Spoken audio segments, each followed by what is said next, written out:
How to check if iCloud backup is turned on iPhone. If you want to check if the iCloud backup is turned on your iPhone or not, you simply open up the settings app on your iPhone first. When you've done that, tap on your Apple ID from the very top of the screen. And when you tap on your Apple ID, you want to look for the option called iCloud and tap on it.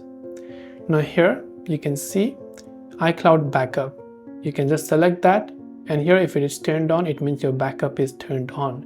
If you do not have enough storage, I wouldn't recommend you back up your photos and so on. You can back up your password, messages and mail and so on, but not your photos, because 5 GB is going to be full really fast.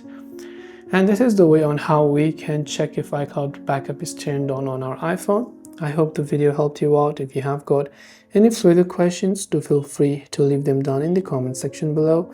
As always, thanks for watching till the very end, and see you soon in the next video.